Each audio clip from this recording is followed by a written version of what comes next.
40일 유대인의 구원 로마서 9장 1절에서 5절. 이제 여기 9장부터 11장까지 유대인과 이방인의 하나님의 구원 계획을 말하는 새로운 장면이 열린다. 9장이 시작되면서 8장과 연결되는 접속사가 보이지 않는다. 바울은 이스라엘 민족의 영적 구원을 간절히 소망하고 있다. 이방인의 사도로 부름을 받은 바울은 주로 아시아와 유럽 선교에 치중을 한다. 그러나 바울에게 들려오는 소문은 비난과 험담으로 가득하다. 그것은 바울이 이방에 있는 모든 유대인을 가르치되 모세를 배반하고 아들들에게 할례를 행하지 말고 또 관습을 지키지 말라 한다는 소문이었다. 모세의 법대로 할례를 받지 않으면 능히 구원을 받지 못하리라 주장하는 자들에 대하여 바울은 오직 주 예수 그리스도를 믿음으로 구원을 받는다는 복음을 가르쳤던 것이다. 그래서 모세율법을 주장하는 유대인들은 바울을 따라다니며 괴롭혔다. 바울은 비시디아 안디옥에서 복음을 전하다가 유대인들에게 박해를 받고 쫓겨난다. 유대인들은 이고니온, 루스드라, 데살로니가, 베레아, 고린도에서 바울을 따라다니며 박해하였다. 이런 일들로 인하여 바울은 아직 한 번도 본 적이 없는 로마에 있는 유대인들에게 자기의 입장을 간절히 호소한다. 유대인을 등한시하고 이방인들만 사랑한다는 불신곽한 소문을 제거하기 위하여 바울은 자기의 말이 거짓말이 아니라 참말이라고 강조한다. 바울은 이스라엘의 구원 때문에 큰 근심과 고통이 계속되고 있음을 말한다. 그리스도와 성령의 이름을 열가면서 자신의 형제 곧 권력 친척의 구원을 위하여 바울은 자신의 생명도 바칠 수 있음을 호소하고 있다. 바울은 이스라엘이 이방인에 비하여 신앙적으로 월등하게 유리한 위치에 있었지만 여전히 복음을 깨닫지 못하고 예수 그리스도를 배척하는 현실을 안타까워하고 있다. 이스라엘에게는 양자됨과 영광과 언약들과 율법을 세우신 것과 예배와 약속들이 있고 그들의 혈통을 따라 예수께서 오셨다. 하나님께서는 이스라엘에게 메시아 오심을 여러 번 반복하여 계시하셨다.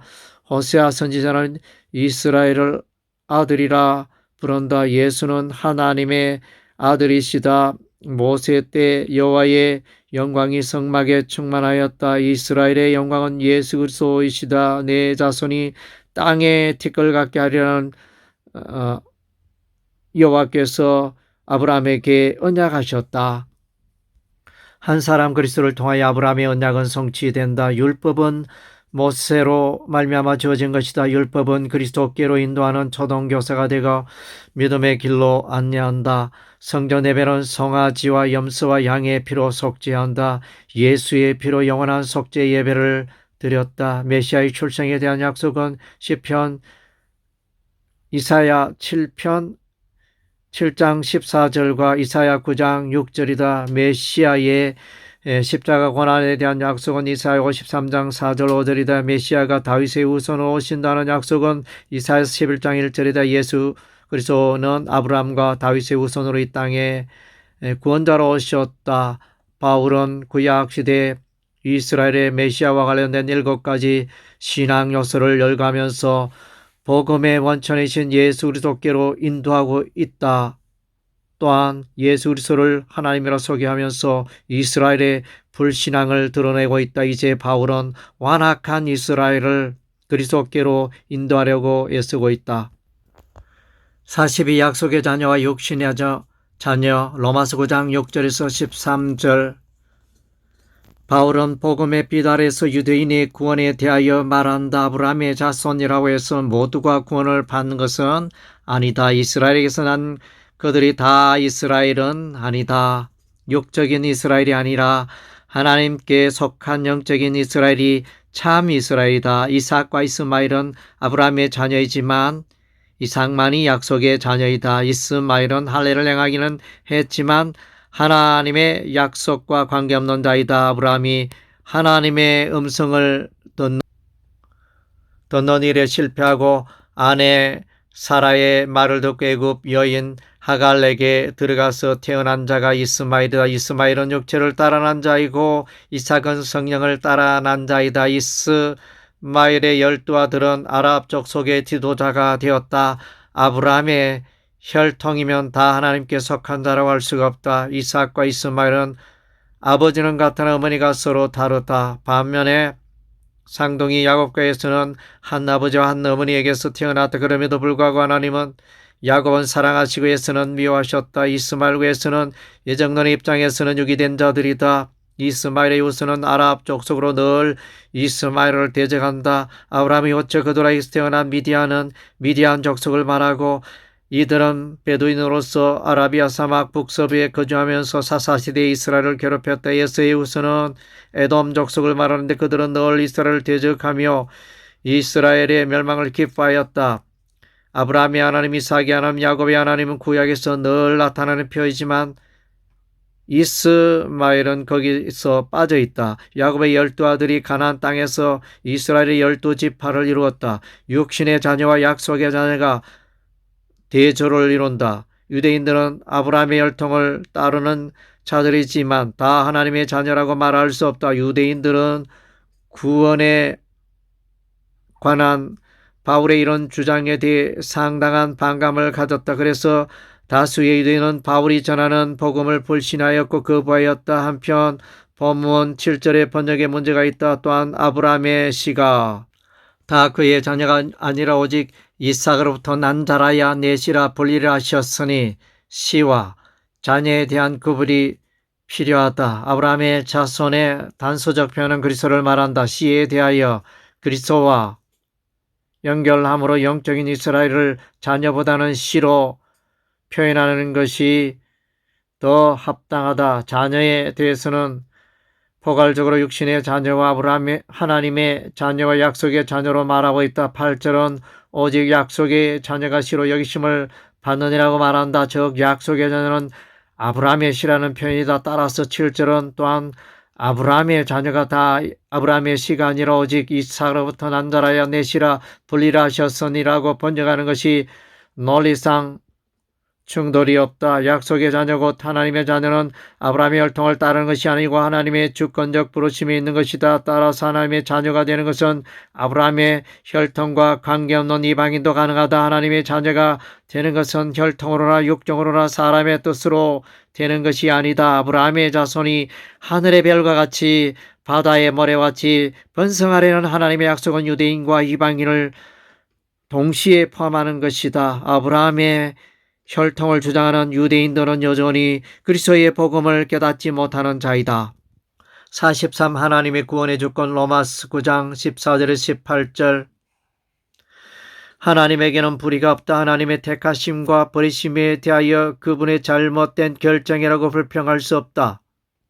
하나님께서 하시는 일에는 언제나 사랑과 공의가 흘러나온다. 십자가를 통한 하나님의 구원 계획은 사람의 눈에는 미련하게 보인다. 하나님의 예지와 예정에 기초한 선택과 유기는 하나님의 사랑의 표현이다. 긍휼히 여길 자를 긍휼히 여기시고 불쌍히 여길 자를 불쌍히 여기신다. 인간의 선과 선한 노력의 여부와 관계없이 하나님께서는 그분의 자유로운 의지를 따라 독립적으로 판단하신다. 하나님께서는 이삭과 야곱은 택하시고 이스마엘에서는 버리신다. 애굽의 바로는 아기 모세를 나일강에 버리게 하였지만 바로의 공주는 아기 모세를 택하여 아들로 삼는다. 물에서 건져진 아이 모세가 장성하여 이스라엘을 애굽의 바로에게서 빼내어 건지는 일에 부름을 받는다. 애굽의 바로는 하나님의 구원의 일을 가로막는 완악한 자로 등장한다. 그는 9번까지 하나님의 기적에 대하여 무시하며 완악하게 반응을 하다가 마지막 10번째는 손을 들었다. 바로의 강력한 저항이 있었지만 하나님의 강한 손이 승리했다. 하나님의 큰 권능은 애굽의 바로와 애굽의 신들을 심판하여 비참하게 하였다. 애굽의 바로의 영광은 오히려 하나님의 크신 권능을 드러내는 도구가 되었다. 아말렉은 예스의 아들 멜리바스의 아들이며 접딥나의 서생으로서 아말렉 족속의 조상이 된다. 아말렉 족속은 가나안 땅으로 진입하는 이스라엘과 평지 레비딤에서 싸운 데 일로 인하여 하나님께서 맹세하시기를 아말렉과 대대로 싸우리라고 하셨다. 에스더스에 나오는 함므다다의 아들 하만은 아말렉 족속으로서 이스라엘을 멸절시키고자 계획하였으나 물거품이 되었다. 끝까지 이스라엘을 괴롭힌 아말렉 족속은 마침내 여호와의 말씀대로 천하에서 그 이름이 사라진다. 아수르는 북이스라엘을 멸망시키는 막대기로 사용되며 바벨론은 남유다를 멸망시키는 막대기로 사용된다. 하지만 아수르는 바벨론에게, 바벨론은 메대와 바사의 연합군에 멸망한다. 애굽의 바로와 아말렉과 아수르와 바벨론은 이스라엘을 대적하는 자로 일하다가 쇠망한다. 이처럼 강대국은 멸망하였으나 약하여 뿔뿔이 흩어진 이스라엘은 거루터기 새싹처럼 회복된다. 바사의 고레스 왕의 칙령에 의하여 이스라엘이나 남은 자는 예루살렘으로 귀환한다. 하나님께서 택하신 그 백성 이스라엘 끝까지 보호하시고 인도하신다. 하나님께서는 이스라엘의 환난 중에도 그를 경외하는 남은 자들을 통하여 새 일을 행하신다. 선지서의 주요한 흐름은 죄와 심판과 구원이다. 하나님의 택한 백성 이스라엘을 구원해 일어나 하나님께 버림받은 족속들은 결코 회복할 수 없는 멸망에 이른다. 예수 그리스도의 족보의 모압 여인 룻은 이세 아버지 오벳을 낳고 다윗의 정조 할머니가 되며 여리고의 기생 나본 보아스를 낳고 다윗의 고조 할머니가 된다. 이러보건대 하나님의 구원 계획은 인간의 생각을 뛰어넘는 신비로 가득하다. 하나님의 선택과 유기는 이스라엘의 역사에 있어서 심판과 구원이라는 틀 속에서 설명된다. 하나님의 생각은 인간의 생각보다 뛰어나시다. 깊도다. 하나님의 지혜와 지식의 풍성하며 그의 판단은 헤아리지 못할 것이며 그의 길은 찾지 못할 것이미로다.